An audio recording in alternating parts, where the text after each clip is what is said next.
A paz do Senhor para todos os irmãos e irmãs. Estamos começando mais uma videoaula do CAPED, o Departamento de Ensino da Assembleia de Deus, Ministério em Santo André. E desta feita estaremos comentando a lição de número 12, que tem por título O Estilo de Vida do Salvo neste Tempo. Como texto-chave, nós temos aqui o versículo de Tito, capítulo 2, versículo 12, que nos diz: ensinando-nos que, renunciando às impiedades e às concupiscências mundanas, vivamos neste presente século sóbria e justa e piamente. Estamos falando sobre o estilo de vida do salvo nessa lição, porque estamos nesse trimestre falando a respeito da salvação e suas implicações em todas as áreas da vida do cristão. E hoje estaremos falando sobre o estilo de vida que nós desenvolvemos a partir dessa salvação que Deus nos tem dado. E a frase para nós refletirmos nos leva a essa reflexão, né? Diz assim: o salvo brilha neste mundo por seu estilo de vida, marcado por boas obras, sobriedade e sabedoria. A leitura bíblica que nós que temos por base está no livro de Tito, no capítulo 2, dos versículos 11 a 14. E para fazer este comentário aqui juntamente comigo, está aqui a irmã Nilda, né, que é ali da congregação da cidade de São Jorge, está ali juntamente com o pastor Josafá, pastoreando aquele rebanho. E já quero aqui passar para a Nilda, então, né, para ela começar a dar essa introdução aí no comentário, nesse comentário feito de maneira magistral aí pelo pastor Éden. Paz do Senhor, irmãos, é um grande privilégio estar aqui mais uma vez para estar comentando sobre essa lição tão maravilhosa e agora falando sobre esse estilo de vida que é embasado no amor a Deus, né, e em seus mandamentos, porque não tem como amar alguém e fazer tudo ao contrário do que ele gosta, né? Uhum. E esse estilo de vida também, eu costumo dizer e refletir sobre isso, que predomina a gratidão e a adoração, porque também não combina nós sermos uma nova criatura e ter o coração cheio de murmuração e de descontentamento, né? Então, realmente um estilo de vida diferenciado. E aqui na introdução, ele vai falar sobre essa diferença, e essa diferença, esse comportamento diferente, foi gerado pela essa graça salvadora, que está dizendo aqui em Tito 11. Então, ou seja, é consequência de quem é salvo. E antes de prosseguir, eu queria até perguntar para você, se você, com esse texto, você lembra de alguma coisa que faz referência à nossa infância? Olha, vou ficar devendo essa lembrança. O finalzinho lembrança. É uma coisa que, inclusive, eu sempre cito para os meus filhos, que é uma coisa que o nosso pai falava, que o povo de Deus é um povo zeloso e de boas obras. Ah, sim, é verdade. Não é isso? É verdade. Ele sempre citava isso, e isso ficou gravado no meu coração. E realmente é isso mesmo, é uma característica do povo que serve a Deus, do povo que é salvo, né? Que tem essa prática, esse comportamento diferenciado. E já que você está falando frisando esse comportamento diferenciado, né? É a frase inicial aqui da introdução, né? Uhum. A salvação gera um estilo de vida totalmente diferente. E é interessante nós observarmos que essa colocação realmente ela é bíblica, né? Que a salvação gera um estilo de vida totalmente diferente. Isso vai ser desenvolvido depois no decorrer do comentário, mas é importante já, os professores inclusive, né? Eu acho importante, desde o começo, já frisar que esse estilo de vida diferente não é uma condição para ser salvo, mas é uma consequência da salvação, de tudo aquilo que nós temos estudado nesse trimestre, né? E, inclusive, na semana passada, nós estudamos sobre o salvo e a santificação, né? Então, a salvação ela tem diversos efeitos, né? Então, esse estilo de vida que intitula aqui o comentário da lição, não, estilo de vida, não é um estilo de vida que a gente tenta desenvolver para poder conseguir a salvação, merecer a salvação, para conseguir ser digno da salvação, porque em nós não existe nem merecimento, nem dignidade, e como já disse um grande teólogo, que eu não lembro quem é agora, né, é aquela frase que na graça não há mérito, né? Então não é nada por mérito nosso. Então o nosso estilo de vida não é um estilo de vida que nos leva a merecer a salvação. Pelo contrário, nós não merecemos. Mas, por termos recebido a salvação, então nós desenvolvemos, né, esse estilo de vida, porque a salvação tem efeitos eternos, né? Como nós já estamos estudando nesse trimestre. Então, uma coisa interessante de nós também meditarmos à luz desse estilo de vida, que a salvação tem efeitos tanto no nosso passado, quando nós recebemos o sacrifício de Jesus Cristo, os nossos pecados todos são perdoados, aquilo que a gente já tinha pecado, tudo é perdoado, né? E tem efeito também no presente, que a graça que nos perdoa é a graça que transforma, né? Então, por meio dessa graça, nós recebemos uma natureza divina que nos faz ter esse estilo de vida diferente. E também tem efeito no nosso futuro, né, que nós, inclusive, veremos aqui na continuação do comentário sobre a volta de Cristo e etc. Mas, então, para resumir, concluir esse comentário sobre a introdução, o ponto que eu acho chave aqui é que a salvação gera e não... a salvação depende de nós desenvolvermos por nossas forças, né? Um estilo de vida totalmente diferente, né? Então, isso é consequência e não a causa da nossa salvação. Exato. Né? E nesse estilo de vida diferente, o primeiro tópico aqui que o comentarista destacou é sobre a prática de boas obras, não é?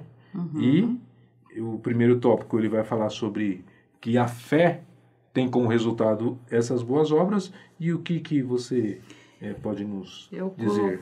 Eu quero comentar aqui, continuando aí falando sobre essa graça, que aqui no texto ele vai falar da graça salvadora, né? Essa mesma graça que é imerecida e que não depende de nossos atos e que não é segundo o nosso mérito, essa mesma graça nos ensina que o fato de termos alcançado essa tão grande salvação ou de sermos salvos é que evidencia a produção de boas obras. Então, ou seja, é consequência. Esse novo modo de vida, ele não diz respeito à religiosidade. Então, agora que eu estou nessa religião, eu vou fazer isso ou aquilo outro, não. Ela diz respeito à intimidade com Deus, a relacionamento, né? Porque é esse relacionamento com Deus que vai desenvolver em nós novos comportamentos, mudança de mente e, em consequência, mudança de atitude. Eu vi até um comentário, se eu não me engano, na Bíblia de Estudo de NVI, que os cristãos deveriam ser conhecidos pela ânsia de fazer o bem e de ajudar o próximo, que nada mais aí isso já é um comentário meu, que nada mais é que ter desenvolvido a natureza de Cristo. Sim. Ou seja, quanto mais, aqui a gente está falando em fé que resulta em obras, quanto mais nós cremos em Cristo, essa nossa fé sendo desenvolvida em Cristo, mais nós vamos nos desenvolvermos e sermos parecidos com Cristo, com Ele. E aí ele coloca aqui, até achei interessante esse termo, somos instados, né? Ou seja, somos constrangidos a praticar as boas obras. Exatamente. E o texto, talvez o texto bíblico mais conhecido que fala a respeito da salvação pela graça, Efésios 2, 8 em diante, né? E aí aqui é mencionado no versículo 10, que é a continuação daquele texto, né? Efésios 2, 8, porque pela graça sois salvos, por meio da fé, isso não vem de vós. Não vem das obras para que ninguém se glorie, né? Aí o versículo 10, Paulo completa, inspirado pelo Espírito Santo, porque somos feitura sua, feitura de Deus, criados em Cristo Jesus para as boas obras, né? Então, quando nós fomos criados por Deus, a nova criação, aquilo que Jesus fala para Nicodemos, né? que quem nasce do Espírito é Espírito. Então, essa nova criação tem um propósito. Qual que é o propósito? Boas obras, né? Então, a partir do momento que nós passamos pelo processo da salvação, do novo nascimento, as boas obras se tornam algo natural, né? E é interessante que, embora a Bíblia seja muito clara em relação a isso, nós temos dificuldade, até mesmo como crentes, de entender que não é necessário fazer nada para ser salvo. Que a Bíblia deixa isso muito claro. É necessário o quê? Crer. Por quê? Porque tudo que nós fizermos como boa obra não chega nem a 1% das exigências de Deus para alguém merecer a salvação. Então, como era impossível a gente alcançar a salvação, Deus falou, não precisa fazer nada. Essa parte é comigo. Exatamente. Né? Entrega a sua vida que o meu filho Jesus já fez tudo que você deveria ter feito. Né? E sempre que eu vou falar sobre isso na igreja, com alguém, discipulado, ensinando, compartilhando, sempre tem alguém que fala, mas então eu posso fazer qualquer coisa? Então, mas não tem que parar de fumar para ser salvo? Não, você não tem que parar de fumar para ser salvo. Não tem que fazer nada para ser salvo. Agora, o que a Bíblia fala é que uma vez que você é salvo, então, como consequência da sua fé em Jesus, uma fé viva, algo vai acontecer, né? Porque já disse alguém, acho que foi o Paul Washer, né, muito conhecido, ele fala o seguinte, que se você... Ele faz a seguinte ilustração, né, numa pregação bem famosa na internet, talvez você já tenha ouvido, né, mas talvez alguém não ouviu, ele fala o seguinte, ele dá o exemplo dele, né, ele está pregando diante do auditório e fala, o que vocês acham se eu tivesse chegado aqui agora e falado, gente, eu me atrasei, porque na hora que eu estava chegando aqui eu bati de frente com uma carreta, ela passou por cima de mim, só que aí quando ela passou do outro lado eu levantei, tirei o pó da roupa e vim para cá. Aí todo mundo, esse cara é meio estranho, né? Bateu com uma carreta e não aconteceu nada. Aí a conclusão dele é o seguinte, da mesma forma não tem sentido alguém dizer que se encontrou com Jesus e continua do mesmo jeito, né? Porque Jesus é muito mais poderoso do que uma carreta, né?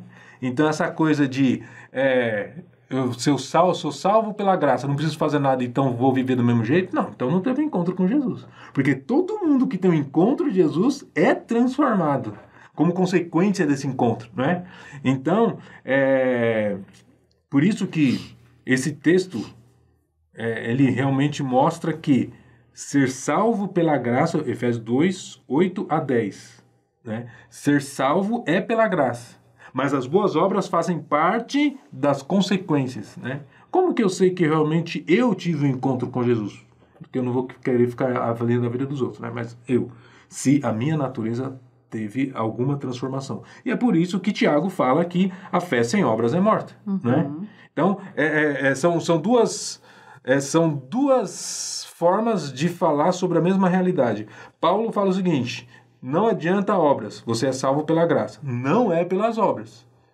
Aí Tiago fala, ok, é pela fé e não pelas obras, mas me mostre as suas obras, a sua fé sem obras, que eu vou mostrar minha fé pelas obras, né? Ou seja, a fé que faz com que nós alcancemos a graça de Deus vai gerar as obras, né?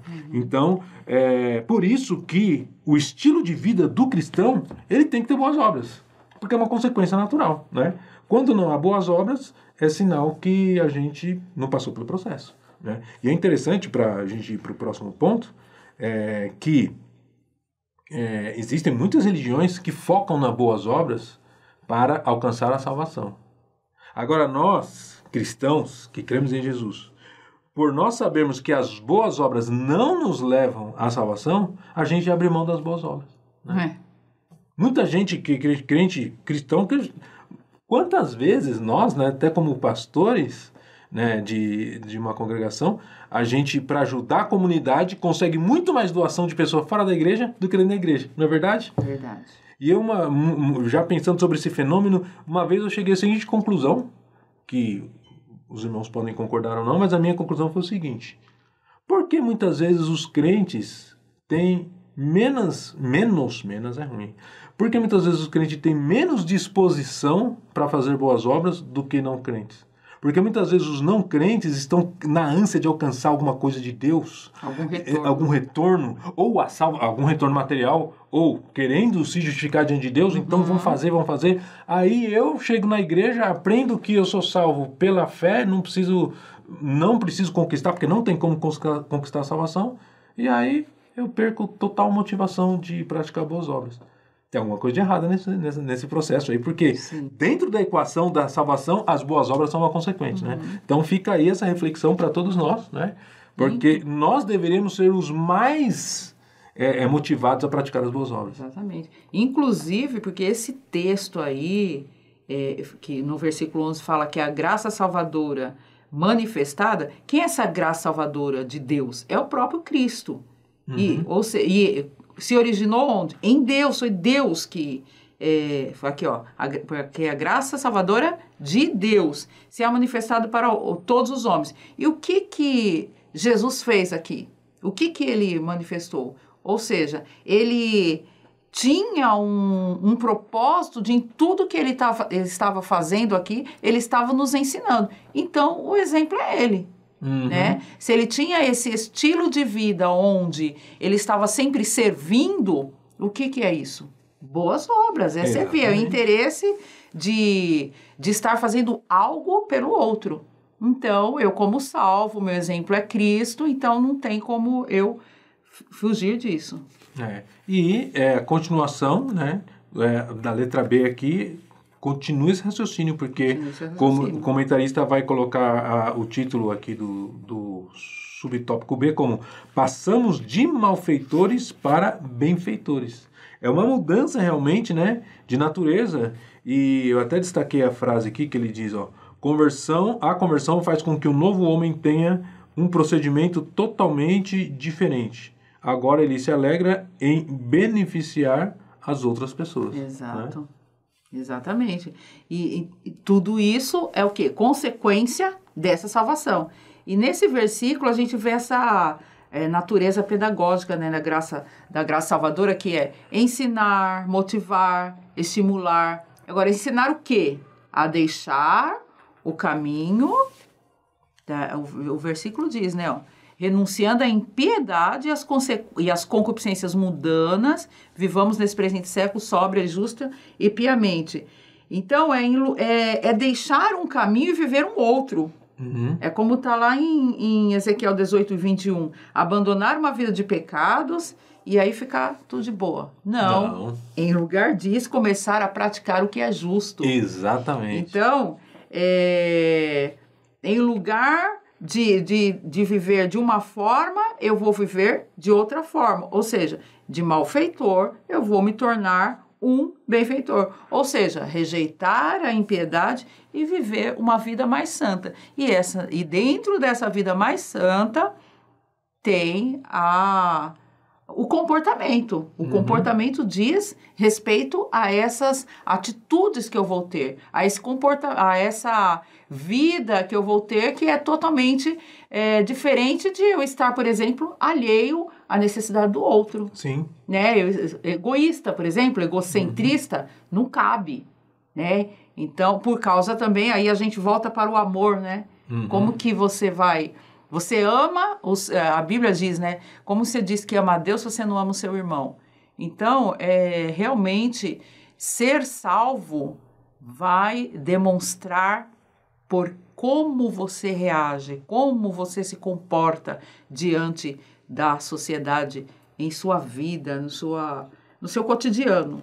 Exatamente. E eu até destaquei aqui alguns versículos de Efésios capítulo 4, que fala dessa mudança, né?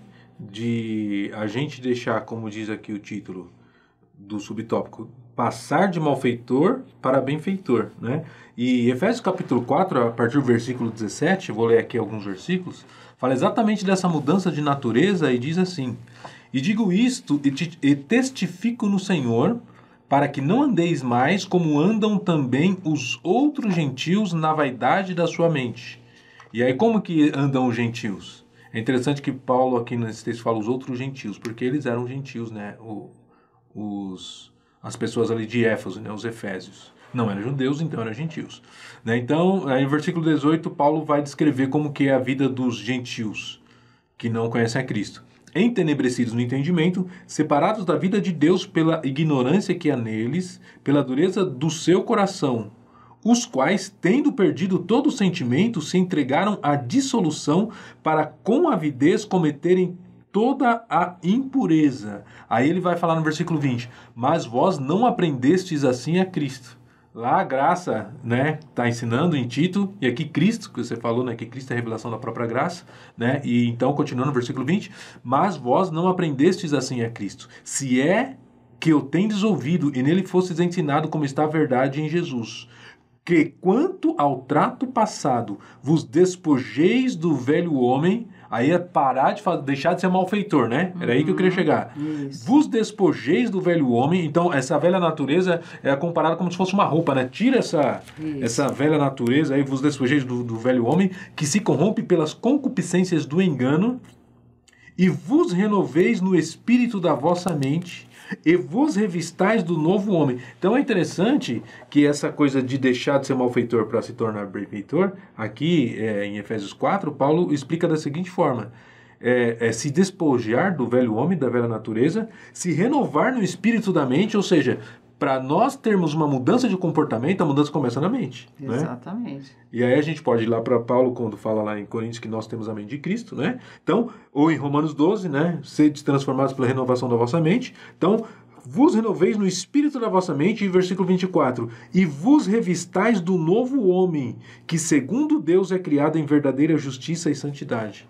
Ou seja, essa nova natureza é criada segundo Deus, ou seja, de acordo com a natureza de Deus. Né? E é por isso que em Efésios 5, no versículo 1, Paulo fala, sede, pois, imitadores de Deus. Né? Então, essa natureza de Deus é que nós temos agora. Aí no versículo 25 em diante ele vai falar, por isso deixar a mentira, tal, tal. Aí todas as outras instruções que Paulo vai dar, ele dá a partir do quê? Daquilo que ele está falando no versículo 24, que é se revestir do novo homem que segundo Deus é criado em verdadeira justiça e santidade. Mais uma vez, Paulo destacando e frisando que a mudança de comportamento não é pela nossa virtude, simplesmente uma boa vontade, opinião, não. É uma nova natureza que nós recebemos. Exato. Portanto, se não há uma mudança de atitude, fica a questão. Recebi uma nova natureza, né? Agora, tem coisa também que a gente faz na nossa força e a gente precisa entender que nós precisamos, na verdade, deixar o Espírito Santo fluir. Né? E não ficar simplesmente tentando agradar a Deus com as nossas próprias obras, mas sim, simplesmente deixar que aquilo que Deus nos deu, né? Tomar posse da vida eterna, como diz até Paulo para Timóteo, né? E então, só para concluir, essa é a diferença. Antes nós estávamos com a natureza do velho homem. Hoje nós recebemos uma natureza nova que é de acordo com a natureza de Deus. Né? E portanto, vamos chegar lá no amor, que você já falou tanto, na letra C, né? Boas obras praticadas por amor. Ou seja, a motivação, qual que é? O amor. Né? Aí a gente volta para o exemplo de Jesus. E primeiro, Jesus demonstrou que a sua ação foi toda de abnegação, abrindo mão de seus direitos. Né? E para nós, como cristãos, Deus com certeza nos dá várias oportunidades de abençoar, de fazer o bem, e longe dos holofotes, né? Oportunidades cotidianas que Deus nos dá, e se a nossa motivação não for o amor, nós estamos evidenciando que não estamos seguindo o exemplo de Cristo. E, consequentemente, só faremos aquilo que for visto pelo homem, para quê? Para receber um reconhecimento. Né? Exatamente. E sendo que a natureza de Cristo, essa mente de Cristo desenvolvida em nós, é totalmente diferente. É você fazer para Deus. Porque tudo, né? A Bíblia até diz lá em Colossenses, tudo que for de fazer em nome de Jesus Cristo, como se estivesse fazendo para Ele. Então, é tudo. Então, é essa motivação, o amor a Deus, o amor a Deus sendo desenvolvido, derramado em nosso coração, que vai transbordar para o outro. Então, a motivação sempre vai ser o amor. É o que está lá em Romanos 5,5, né? O amor de Deus está derramado em nossos corações pelo Espírito Santo que nos foi dado, né? E falando aqui em amor, é interessante nós lembrarmos também de Romanos, ou 1 Coríntios, capítulo 13, né? Que fala, se eu posso até oferecer meu corpo para ser queimado, mas se não for por amor, não vale de nada. Né? Então, a motivação é isso que, inclusive, está aqui na revista, no texto da revista, né? Que o amor seja, a última frase do tópico C, né? Que o amor seja sempre a verdadeira motivação que nos movimenta. Porque se de fato não for por amor, não tem sentido. E é interessante que só realmente com a nova natureza é que nós podemos expressar o verdadeiro amor de Deus, né? Porque é isso que você falou, fazer as coisas para ser visto, ou fazer as coisas por próprio interesse, né? Uhum. Porque o amor é uma característica de Deus. Eu costumo dizer que Deus é o único que pode realmente expressar o verdadeiro, mais puro amor. Por quê? Porque Deus não precisa de nada, né? Eu, por exemplo, eu amo a minha esposa, mas ela me beneficia em muitas coisas, né? Uhum. Então, se a gente for fazer uma autoanálise, até que ponto, muitas vezes esse meu sentimento, ele tem origem em algum interesse pelo meu próprio bem-estar, né? Então, o amor puro, puro, puro, só Deus pode manifestar. Porque senão a gente não existisse, para Deus não ia fazer diferença nenhuma, né? Deus é completo, Deus é puro, Deus é santo, Deus não precisa da gente para nada. Mas Ele nos criou e Ele derrama sobre nós esse amor desinteressado. E quando o homem se rebelou contra Deus, o que Deus poderia fazer? Não me quer mais? Lança um raio sobre a terra e acabou tudo. Deus vai continuar feliz, satisfeito, do mesmo jeito. Mas, não. Ele enviou o seu próprio filho, isso é amor. Agora, esse amor puro de Deus, que Paulo fala aqui em Romanos 5,5, que é derramado em nosso coração, e isso é uma característica do verdadeiro salvo, né? E é uma reflexão para nós, né? Será que nós manifestamos esse amor? Por que muitas vezes nós não manifestamos esse amor, né? Será que nós temos uma grande dificuldade, né, em servir, em fazer qualquer coisa, né? Sim, exatamente. Ou a gente tem uma espontaneidade Sim, em fazer? Exatamente. É uma reflexão que a gente tem que... Porque isso que vai demonstrar se nós estamos realmente... Se esse amor está fluindo em nós ou não, né? Muito bem, então esse foi o primeiro tópico que nós falamos, que o comentarista falou a respeito desse assunto tão importante. E agora, agora nós vamos falar sobre a prática das boas obras, né, no primeiro tópico. E agora o segundo tópico, você pode comentar aí conosco, que nós estaremos falando então a respeito do temor a Deus e sabedoria. Temor a Deus e sabedoria, e no subtópico aí ele fala viver no temor de Deus. E aí o comentarista aqui, ele fala do livro de Eclesiastes, né? Uhum. Eu achei muito pertinente essa reflexão.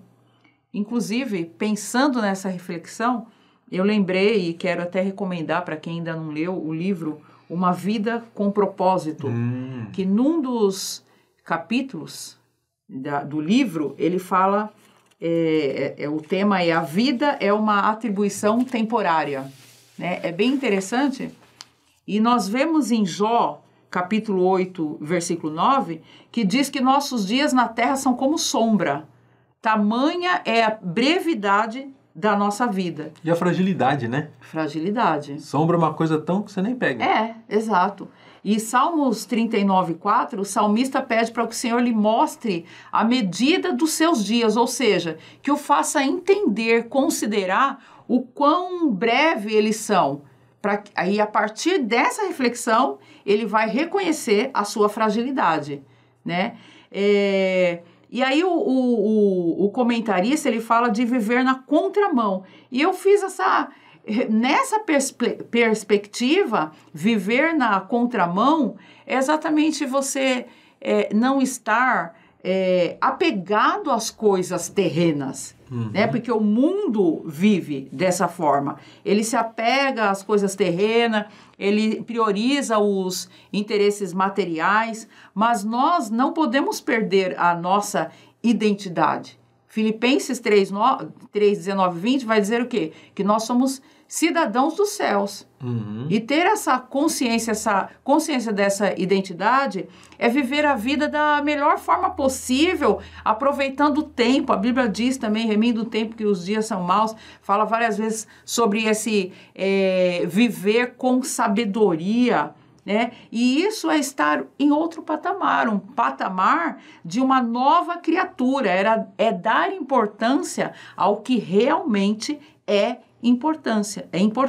Então, isso é viver no temor de Deus. Exatamente. E eu uma vez ouvi o Jaime Kemp, né, bem famoso, ele dá a seguinte definição de temor de Deus que eu achei bem interessante, que quando a Bíblia fala temor de Deus, não é você ter medo de Deus, né? Mas, ainda que muita gente na Bíblia, principalmente no Antigo Testamento, né? Tinha aquele medo, né? Mas, quando a Bíblia fala sobre o temor de Deus, ele fala o seguinte: o que é temor de Deus? É levar Deus a sério. Eu achei bem interessante isso aí, né? Temor de Deus é levar Deus a sério. Por que o mundo vive sem temor de Deus? Porque não leva Deus a sério, né? Quer nem saber se...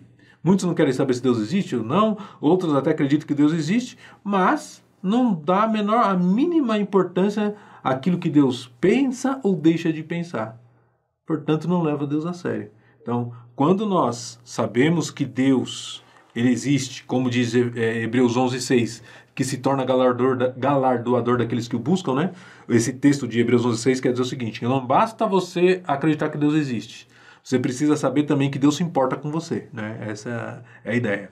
Então, se você acredita que Deus existe e que Ele se importa com você, então você vai dar importância a Ele. Você vai levar Deus a sério. Ao que Ele pensa, exatamente, ao que Ele quer. Exatamente. Né? Ao que Ele gosta. Ao que Ele gosta, à visão dele. Exatamente. Então, viver sob a perspectiva de Deus. Exatamente. Isso é temor de Deus. Agora, eu acho que é importante nós vermos também que, pelo menos na versão Revista e Corrigida, Corrigida Fiel, Revista Almeida, Revista Atualizada, existe também a palavra temor no sentido de medo, né? E tem um texto bem conhecido, que é 1 João 4,18, que diz o seguinte, primeira epístola de João 4,18, no amor não há temor, né?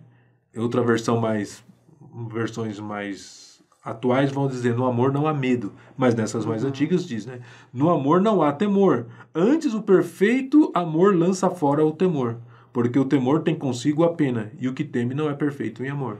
Ou seja, em algumas ocasiões, quando a Bíblia fala sobre temor, está falando sobre esse respeito a Deus, levar Deus a sério. Em outras ocasiões, em outros textos, está falando do medo mesmo, né? E é importante nós entendermos o que João está falando aqui, inspirado pelo Espírito Santo. Ele fala que no amor não há temor, antes o perfeito amor lança fora o temor. Ou em outra versão, no amor não há medo. Então muitas vezes nós temos medo de Deus e muitas vezes nós deixamos de confiar no amor de Deus, né? Quando nós realmente confiamos que Deus nos ama, nós não temos medo nem de Deus, nem do que pode nos acontecer, né? Aí a gente volta para a motivação, né? Sim. Qual é a motivação de eu estar fazendo, não vou fazer isso? Isso. Qual é a motivação? Muito é o bem amor lembrado. ou é o medo? Sim, exatamente. Né? Muita coisa que a gente faz é simplesmente por medo, né, de Deus, será que Deus vai me castigar, tal, e Deus não trabalha com medo, né? Deus trabalha com amor. Jesus não trabalhava com medo, Jesus trabalhava com amor. Nós falamos aqui outra videoaula sobre isso, né? Que falamos sobre a mensagem de Jesus. Jesus vinha oferecer um relacionamento com Deus, em vez de ficar falando, gente, cheguei, se vocês não me aceitarem, vocês vão tudo para o inferno. Jesus não veio falar isso. Jesus falou, né, que Jesus falava sobre o inferno, mas o convite era para o reino, né? Quando a gente falou sobre a grande ceia. Então, essa ideia, Deus trabalha, eu acho até interessante que Jesus, quando ele vai falar sobre a vinda futura do Espírito Santo, quando ele estava aqui, em João 14, 15, 16, Jesus fala sobre isso. Jesus fala que o Espírito Santo, quando ele vier, ele convencerá o homem, né?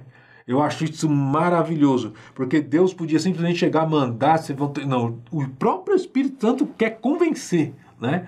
Então, Deus trabalha com convencimento, Deus trabalha com amor, e quando nós realmente entendemos que Deus nos ama, e a maior prova do amor de Deus foi enviar Jesus, né? A gente não tem medo nem de Deus e nem do que pode nos acontecer, né? Da vontade de Deus. Muitas vezes a gente tem medo, se Deus fizer a vontade dele na minha vida, se eu entregar a minha vida para Jesus, né? Eu tinha esse medo quando eu era jovem. Será que eu vou por um lugar, ser missionário onde eles torturam as pessoas, eu tinha medo de ser torturado se eu me entregasse nas mãos de Deus, né? Mas o amor não é temor. Então, quando falamos de temor de Deus, não é medo de Deus, mas é levar Deus a sério. E isso muda tudo nas nossas decisões do dia a dia, né? Então, primeira coisa, portanto, que o comentarista coloca aqui, o temor a Deus, nessa vida de temor a Deus, entre temor a Deus e sabedoria, primeira coisa, temor a Deus. E agora na letra B, nós temos aqui cultivar a vida espiritual. E o que seria essa vida espiritual? Eu queria nesse subtópico aqui, voltar para o versículo, o 12, e voltar para essas três palavras que fala aqui, sóbria e justa e piamente. Que vivamos neste presente século sóbria e justa e piamente. Eu queria colocar aqui uma explicação que eu ouvi sobre esse versículo pelo reverendo Hernandes Dias Lopes. Isso eu achei bem interessante. Então ele fala que essas três palavras dizem respeito a 3 tipos de relacionamento. Relacionamento consigo mesmo, que é o sóbria, relacionamento com o próximo, que é o justa, e o relacionamento com Deus, que é o piamente, né? E aí, eu até li na NVI, diz sabedoria, justiça e devoção. Então, essa primeira palavra, inclusive, o comentarista vai falar mais sobre essa sabedoria no tópico seguinte, no próximo tópico, né? Mas quando a pessoa, esse relacionamento consigo mesma é de maneira sábia, uma pessoa sensata, uma pessoa que tem prudência, tem autocontrole. Em relação a si mesmo, né? Em relação a si mesmo. Quero até abrir um parênteses, me permite, porque esse termo sóbria, ele diz respeito a você não viver em ilusão, né? Não ter uma visão distorcida da realidade. Gente, até tem o cara que tá bêbado ou o cara que tá sóbrio. Isso. O que tá bêbado, ele tá sem noção. Agora o sóbrio não. Então, sobriedade em relação a si mesmo. Ter um autoconhecimento. Exatamente, dizer, né? Exatamente.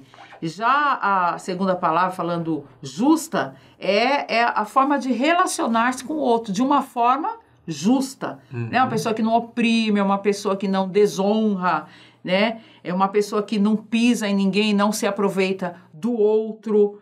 Então, é essa forma de se relacionar de uma forma justa com o outro. E, por fim, o piedosa é esse relacionamento íntimo com Deus, é uma vida de devoção. Então, na prática, essa devoção é justamente o que o comentarista coloca também no tópico C, né? Então, e esse cultivar a vida espiritual que ele tá colocando aqui é justamente essa devoção. Dentro dessa devoção a Deus, que é viver uma vida piedosa, uma vida de intimidade, um relacionamento com Deus, nós temos algumas ações, algumas práticas que a gente até já falou sobre a questão de dependência. Eu até ia citar na hora e acabei esquecendo, né, essa dependência de Deus, mas é que ele fala, a oração nos mantém em relacionamento íntimo e dependente dele. Ou seja, essa prática, a gente que é salvo, a gente sabe que a prática de orar nada mais é do que reconhecer essa dependência de Deus, é estar falando com Deus, conversando com Deus. Né? É estar colocando diante de Deus as nossas necessidades, colocando abrindo o jogo com Deus, né? Conversando ali. É um relacionamento íntimo, é uma intimidade. E aqui ele também fala da palavra, né? A palavra de Deus, vida de oração e prática de fé são fundamentais. Fala sobre essa vivência com a palavra de Deus, que é o quê? É os mandamentos de Deus, é a orientação para a nossa vida. Então, tudo isso que é o cultivo dessa vida espiritual tão necessário para vivermos esse novo estilo de vida, um estilo de vida de quem é salvo. Exatamente. E como você citou aqui o versículo 12, né? Essa piedade, ela vem porque a graça nos ensina que renunciando à impiedade e às concupiscências mundanas, né?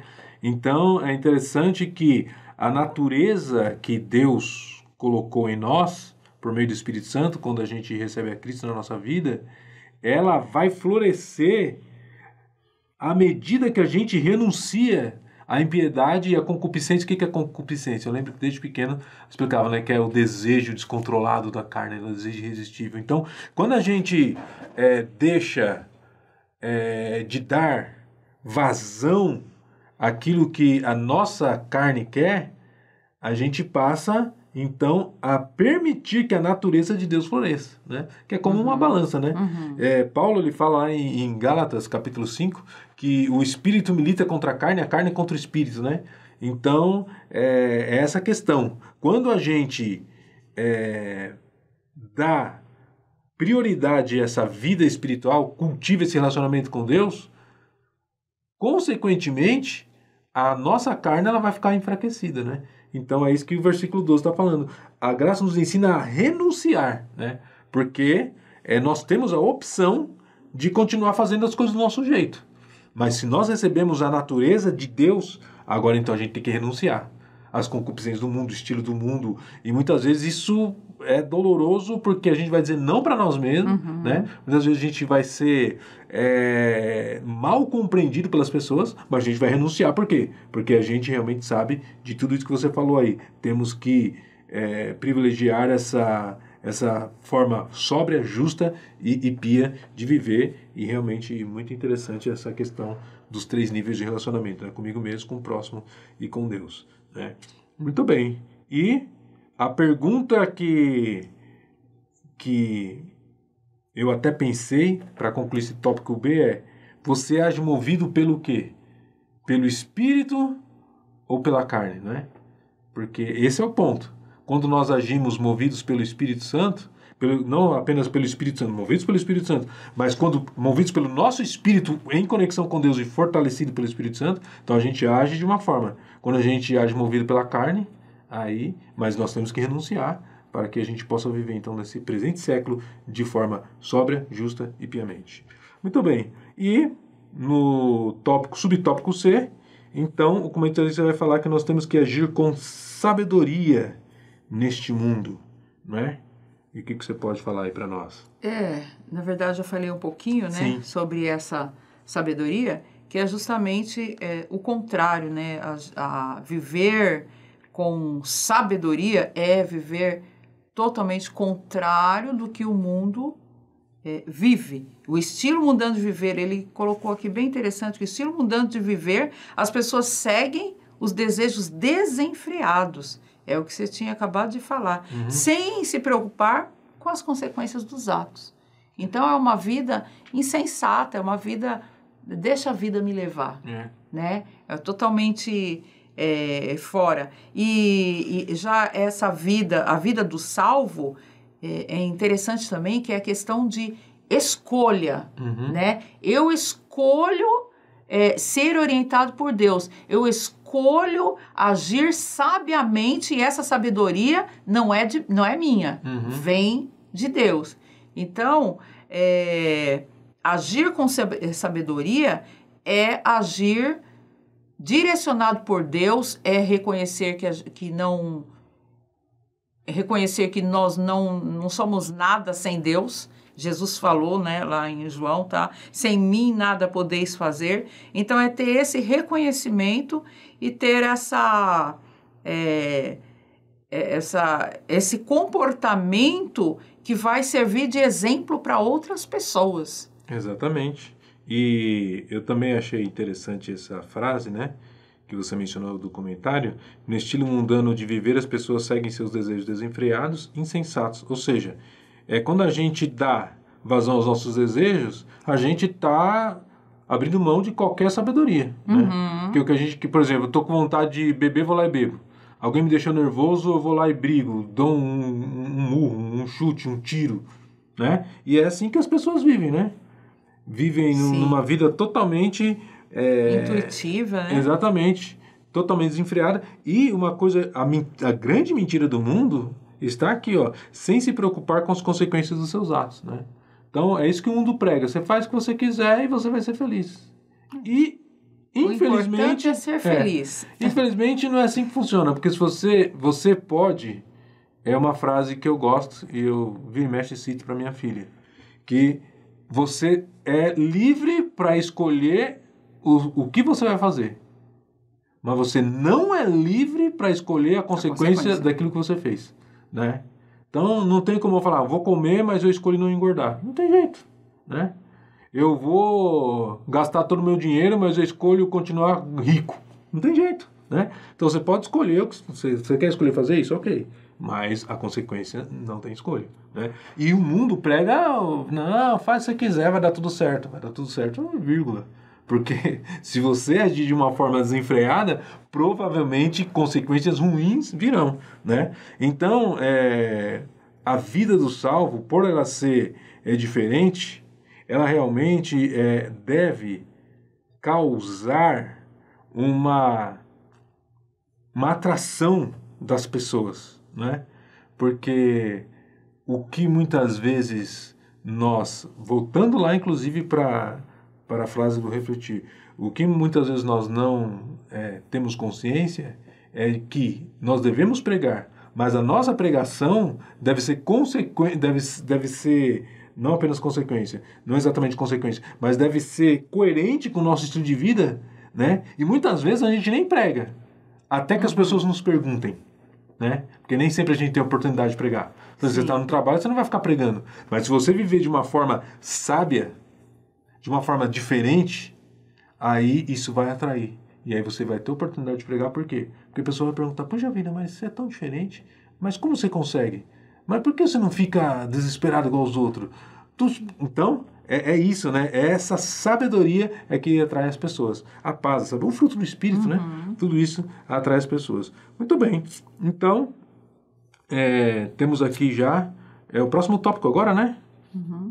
O próximo tópico que diz sobre... Perseverando na esperança da vinda de Cristo, perseverança até o fim. Exatamente. Então, para finalizar esse comentário, né? Esse estilo de vida do salvo é um estilo, eu fiz esse link, né? É um estilo de vida também que tem tudo a ver com a nossa esperança, né? Porque... E é a consequência, é o que nos leva... Exatamente. É tanto o destino quanto a motivação. Motivação no sentido daquilo que João fala na primeira epístola que ele escreveu, não me lembro o texto aqui agora, mas João fala, se alguém tem essa esperança, purifica-se a si mesmo, assim como ele é puro, né? Então, o nosso estilo de vida tem tudo a ver com a nossa esperança, né? Mas antes de falar da esperança, vamos falar da perseverança. O que nós podemos dizer sobre a perseverança? Ele coloca aqui várias coisas bem interessantes, né? Que a nossa vida... Ela é realmente cheia de dificuldades, né? De coisas que vão querer nos fazer parar. Aqui ele cita até o exemplo, né? Dos israelitas. E se a gente for ver essa história, a gente vai ver o que eles tinham que ter em mente? Perseverar, no caso deles, naquilo que Deus já havia dito que ia fazer, né? Porque é isso que vai nos motivar a perseverança na esperança. E aí eu lembrei daquele versículo que diz lá em Hebreus, capítulo 10, versículo 38 e 39, que eu até gostaria de ler, que perseverar até o fim é o quê? É continuar, né? Não desistir, é não parar. 10, 38 e 39. Aí diz assim, mas o meu justo viverá pela fé, e se retroceder, não me agradarei dele. Nós, porém, não somos dos que retrocedem e são destruídos, mas dos que creem e são salvos. Então, essa salvação de hoje é uma salvação para ser eterna. Agora, como que a gente vai ter essa eternidade? se perseverarmos. Exatamente. Então, precisa haver essa perseverança. A vitória não está no começo, não está no meio. Ela está no fim. Exatamente. E a consciência de que nós não estamos, como gostam de dizer, eu acho interessante, a jornada do cristão não é uma corrida de 100 metros, é uma maratona, né? Então, nós precisamos estar perseverando, né? E, diante das dificuldades, lembrar desse texto que é mencionado aqui na revista. Texto bíblico, porque para mim tenho por certo que as aflições deste tempo presente não são para comparar com a glória que em nós há de ser revelada em Romanos 8:12, né? E porque fala-se de glória, vamos lá para o subtópico B, porque estamos aí na expectativa da vinda de Jesus, né? E eu achei interessante, digno de mencionar, essa frase que diz: enquanto vive neste mundo, o cristão prossegue aguardando a vinda do Senhor Jesus. Ou seja, a gente vive aqui nesse mundo, mas a nossa expectativa é a volta de Jesus, né? E é por isso que a nossa vida, ela deve ter realmente esse combustível, né? E é uma coisa que muitas vezes a gente fala, mas se nós formos ser honestos, nem sempre a gente está na expectativa da vida de Jesus, da vinda de Jesus, né? Mas o nosso relacionamento com Deus, como você mencionou agora há pouco, várias vezes, esse relacionamento, quanto mais o nosso relacionamento com Cristo é estreito, mais nós ansiamos pela sua vinda, né? Sim, mesmo porque a gente vai vivendo, se incomodando com tantas coisas que são próprias do sistema mundano, né? E aí, qual que é a nossa esperança? Qual que é o sentimento que a gente tem? Da vinda de Cristo. Exatamente. Porque se a gente não tiver essa esperança, significa que a gente já está se acostumando, se acomodando, né? E esquecendo da recomendação, e não vos conformeis com este mundo. Então aí a gente já está assim, mas é natural isso, é normal. E aí vai o quê? Morrendo. Porque é o que muitas pessoas já aconteceram. Quantos estavam entre nós com essa mesma fé, com essa mesma expectativa, com essa mesma motivação, mas já não vivem mais essa esperança. Já retrocederam. Sim. Né? Mas também serve como um termômetro para a nossa vida. Como eu estou me sentindo? Será que eu tenho ainda essa expectativa? Será que eu estou nesse anseio pela vinda de Cristo? Ou eu vivo tão confortavelmente que tanto faz Jesus voltar como não? Eu acho que são duas coisas, né? Pelo menos. O amor a Cristo e a aversão ao pecado que reina no mundo, né? A gente amar a Cristo e a gente também não se sentir parte do sistema, né? Como disse Pedro, né? Que nós somos forasteiros, que a gente está aqui de passagem, né? Então, quantas vezes a gente tem aquela ânsia pelos bens materiais e tal, né? Como se a gente fosse viver aqui eternamente. A gente está aqui de passagem, né? E quando a gente tá... Eu lembro que uma vez eu preguei e dei até um exemplo que eu achei interessante, que quando a pessoa está viajando, você não vê de um lugar para o outro, você não vê a pessoa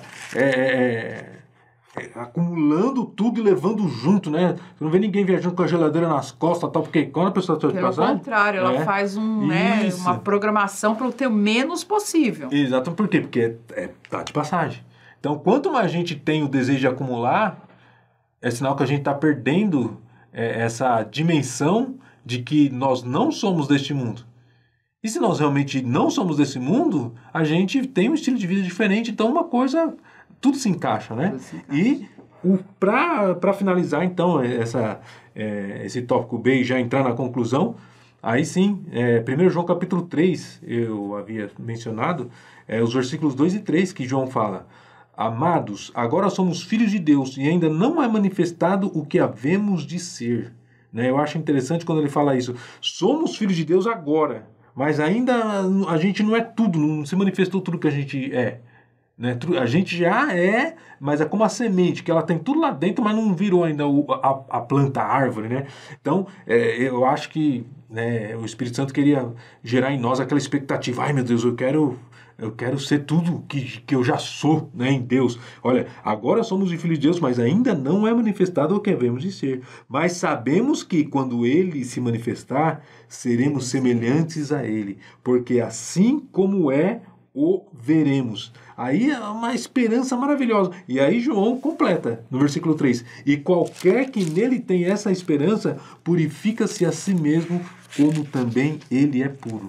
Né? Então é tremendo nós realmente sabermos que, né, esse estilo de vida, ele é gerado por Deus, essa natureza nós recebemos, mas nós ainda não estamos na plenitude dessa natureza. Mas um dia estaremos, quando nós formos como ele é. Mas enquanto a gente não é como ele é, a gente tem essa esperança. Então a gente já vai se tornando como? Nos purificando nós mesmos.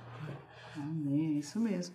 Eu também quero só concluir aqui, você me fez lembrar de 1 Coríntios 15, onde ele está falando dessa transformação, que nós temos um corpo corruptível, vamos ter um corpo incorruptível, então vamos ser como ele é, né? E aí, para fechar, ele está falando tudo sobre isso, está falando sobre a vinda de Jesus, está falando sobre o poder sobre a morte, né? E aí ele fecha: portanto, meus amados irmãos, sede firmes e constantes, sempre abundantes na obra do Senhor, sabendo que o vosso trabalho não é vão no Senhor.